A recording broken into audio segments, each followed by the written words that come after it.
amount to a very large proportion of the imports. Moreover, alternatives such as wind and solar energy can also be brought to use, and not to forget the coal power generation, as Pakistan has a very large reserve in coal. According to this link below, Pakistan has the third largest coal reserves in the world.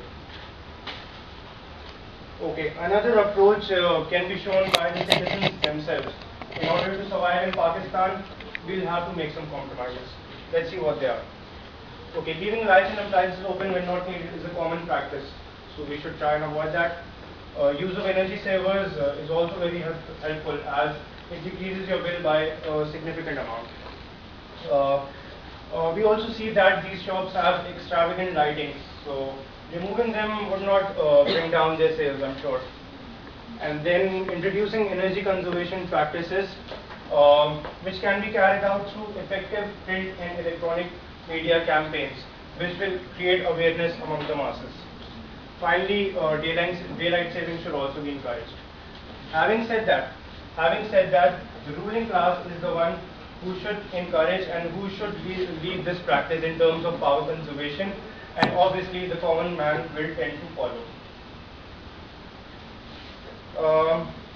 Despite these compromises, this previous method was more effective and instant because it stops using electricity unnecessarily.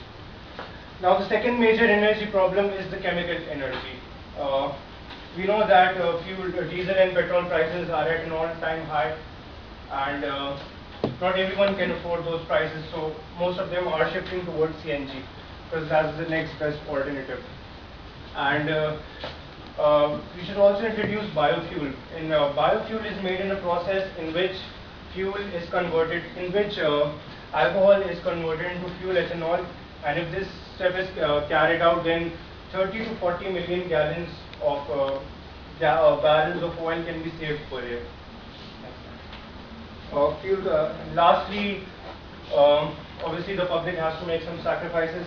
We have these steps, turning off the air conditioning when not needed, and especially when the car is at fault.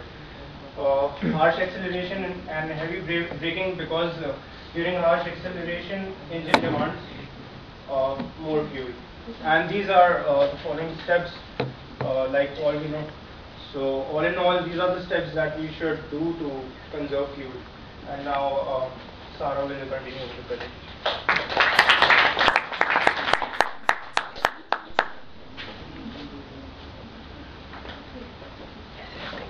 While a minority born with a silver spoon, living in spectacular havelis and luxurious bungalows, they talk about problems being faced by this country, such as fake degrees, terrorism, the presidency itself, or target killing at the dinner table, with generators in standby and water tanker at their disposal.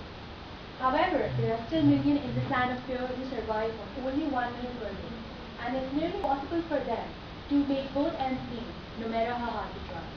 They are the deprived class or the middle class people who are continuously exploited with the price hikes and with neither or no salary at all to help them deal with inflation. Inflation, it's a ravenous monster.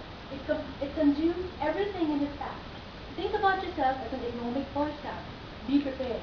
The better prepared you are, the more the odds that you survive, thrive, and come out alive.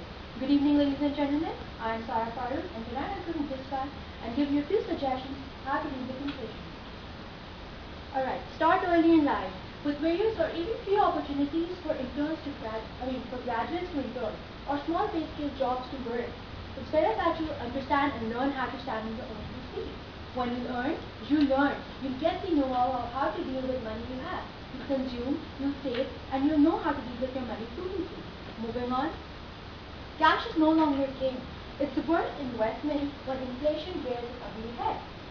Hold cash for only your day-to-day expenditure. The more you have in hand, the more you'll have the urge to spend. Moving on. Barter.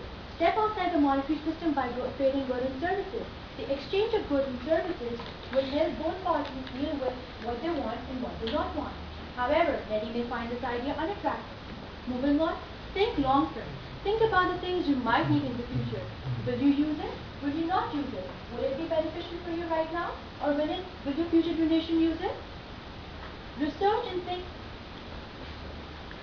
Research and think before you invest, so you get the cost-benefit analysis of your investment. Moving on. Mortgage. Ensure that your down payment on the loan, down payment on the loan and interest is fixed. However, your monthly payments may seem high today, but over the time period, it will shrink to laughably low levels as inflation eats away the value of the currency. Moving on, invest in gold and precious metals. However, for the time being, your budget will definitely constrain you. But in the long run, the value of your investment, especially gold, will skyrocket. Even though at this current stage, it won't yield any income.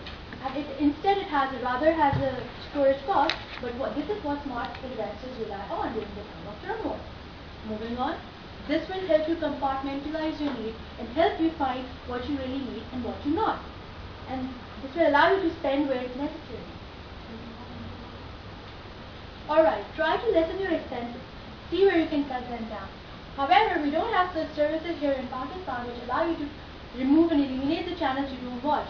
Because we don't have them right now. But it's just an idea. It tells you that there are certain things in life, small things which we tend to ignore, right? But if we understand our needs and we know what they are, we'll be able to minimize our expenses. Moving on. Stockpile your food, not just because it's rising in price, but the unpredictable situation and strife going on here in Pakistan and variation in the demand and supply. It's best that you have abundant resources inside your house, so you don't have to rush or panic when things go wrong. Moving on. The most important thing before you spend is ask yourself, do I really need this? Is it important? You will be surprised how often the answer is no. The thing is, when you think before you spend, you'll get the know-how and you'll be able to actually minimize your expenses and able to work your way in dramatic situations. It's not about that you have to compromise or sacrifice on your needs. It's just about how you set your priorities straight. Rather than complaining and crying and spending more and more without conscious control, it's better that you know where you have to spend. Live your life smartly. Live your life smartly and save more for yourself. Not only for yourself, but also for your future. Thank you, Mr. Bell.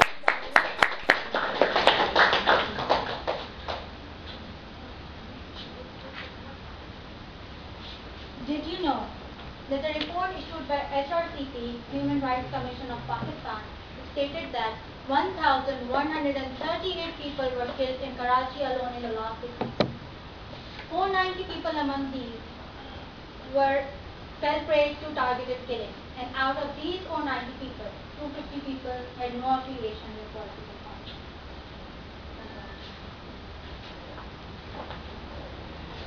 Good evening and Assalamu Alaikum. My name is Kabya Farooq and I'll be discussing the security aspect of the topic, how to stay safe in Pakistan. Sad as it is to be presenting on such a topic, but I think it's of vital importance to all of us to be aware of it. The first thing that comes to my mind when I think about how to stay safe is stay at home. Your first priority should be to stay at home unless, of course, your neighborhood is a hub of violence, then you should move out. Secondly, you should install a security system such as mutual security or ADT. This would at the least protect you from robbers and moreover it will provide you with help other than the police who are neither reliable nor efficient. Thus, it has become extremely important for all of us to spend for our safety.